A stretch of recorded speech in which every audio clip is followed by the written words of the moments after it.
Bismillahirrahmanirrahim. Assalamualaikum warahmatullahi wabarakatuh. Kembali lagi berjumpa dengan saya, tentunya di channel YouTube saya ya, Nasria Lukman. Di video sebelumnya kita sudah bahas mengenai ruang lingkup administrasi kepegawaian. Nah, di video kali ini kita akan membahas mengenai ruang lingkup administrasi keuangan.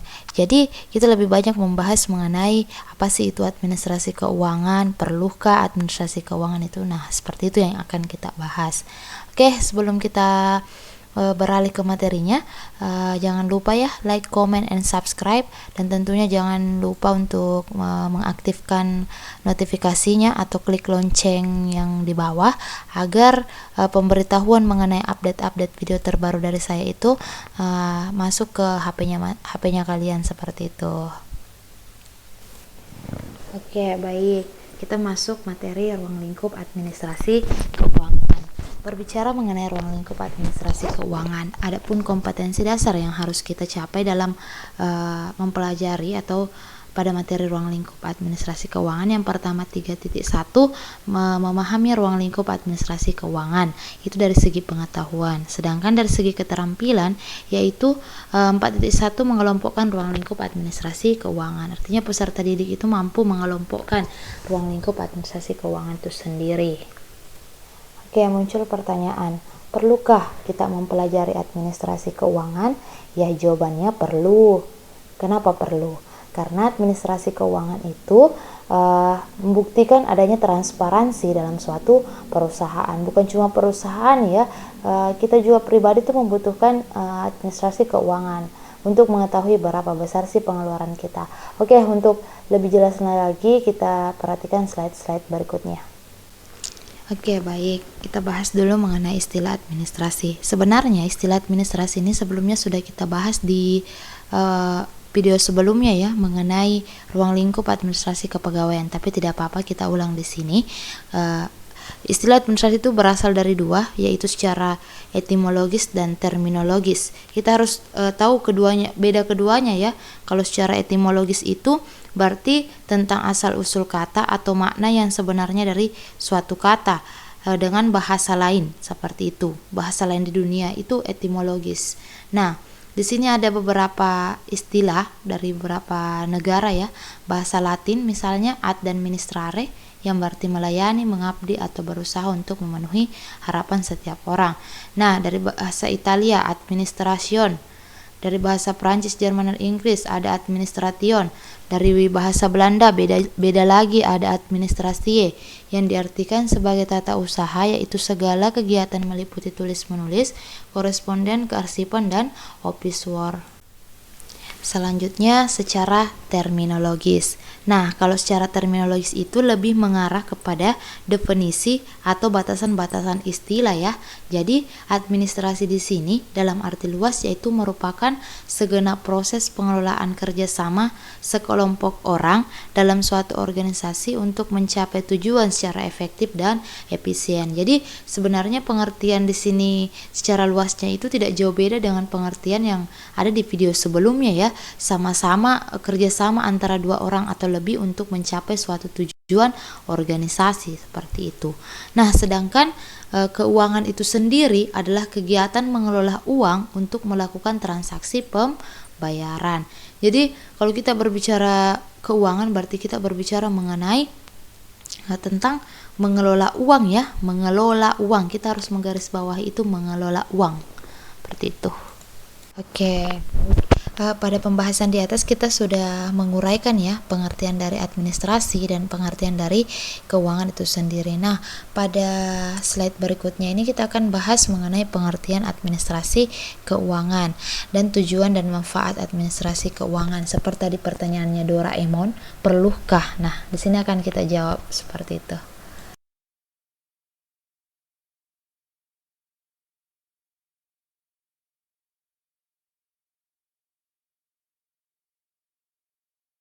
Oke, baik, kita akan membahas mengenai pengertian administrasi keuangan. Nah, dilihat dari sudut pandangnya, dia ada dua ya. Yang pertama, dilihat dari dua sudut pandang, artinya dalam arti sempit. Nah, arti sempit di sini merupakan suatu hal yang berhubungan dengan aktivitas atau kegiatan menerima, mencatat, menghimpun, mengelola, atau melakukan pengadaan, mengirim, dan menyimpan yang berhubungan dengan keuangan perusahaan. Nah, itu dalam arti sempitnya. Contohnya misalnya, administrasi keuangan merupakan proses pencatatan keterangan tertulis, terutama dalam kegiatan yang berhubungan dengan keuangan perusahaan. Administrasi keuangan dalam arti sempit juga bisa diartikan sebagai tata usaha perusahaan. Selanjutnya, dalam arti luas, kita bisa lihat administrasi keuangan merupakan suatu bentuk kerjasama antara individu secara efektif dan efisien dalam mencapai tujuan bersama. Adapun konsep administrasi keuangan secara luas, bisa Ibu contohkan satu, bahwa administrasi keuangan merupakan kegiatan yang dilakukan oleh pihak-pihak dalam perusahaan dengan tujuan yang telah ditetapkan, seperti itu. Nah, selanjutnya menurut para ahli. Nah, kalau menurut para ahli berarti kita berbicara menurutnya para ahlinya, yaitu yang pertama menurut George Terry. Nah, menurut George Terry, yang dimaksud dengan administrasi keuangan itu merupakan perencanaan, pengendalian, dan pengorganisasian pekerjaan kantor, terutama keuangan, serta menggerakkan mereka yang melaksanakan agar mencapai tujuan yang telah ditetapkan. Itu menurutnya George Terry. Nah, menurutnya Delianggi, administrasi keuangan merupakan proses pengurusan atau penyelenggaraan, penyediaan, dan penggunaan uang dalam usaha kerja sama. Jadi sebenarnya baik dilihat dari dua sudut pandang maupun menurut para ahli, semuanya kalau kita berbicara mengenai administrasi keuangan, ya kita berbicara mengenai bagaimana kita mengelola uang untuk mencapai tujuan bersama, ya, seperti itu. Oke, pembahasan terakhir mengenai tujuan dan manfaat administrasi keuangan. Oke, adapun tujuan dari administrasi keuangan itu kenapa perlu? Nah, inilah tujuannya. Yang pertama, untuk memperlancar proses keluar masuknya uang. Seperti itu. Memperlancar artinya di sini dengan adanya pencatatan yang kita miliki, atau dengan adanya administrasi keuangan yang kita miliki itu akan memperlancar prosesnya karena lengkap, ya. Nah, seperti itu. Mungkin ada nota, ada jelas apa yang kita gunakan, seperti itu. Oke, poin yang kedua, mempermudah transaksi uang. Oke. Poin ketiga, adanya bukti transaksi. Oke, seperti tadi yang saya katakan bahwa ketika kita menggunakan uang tersebut harus disertai dengan bukti transaksi yang berupa nota kredit, baik itu nota kredit, nota kontan, kwitansi, dan lain sebagainya, seperti itu. Oke. Kita akan membahas itu bukti transaksi di pertemuan-pertemuan selanjutnya atau video-video selanjutnya. Nah, selanjutnya mengetahui kondisi keadaan keuangan di perusahaan dalam suatu periode. Artinya dengan adanya pencatatan yang baik pada sebuah perusahaan, kita mampu melihat kondisi atau keadaan perusahaan kita dalam suatu periode, apakah ini mengalami kenaikan atau penurunan, seperti itu. Nah, selanjutnya berbicara mengenai tujuan. Adapun manfaatnya nih.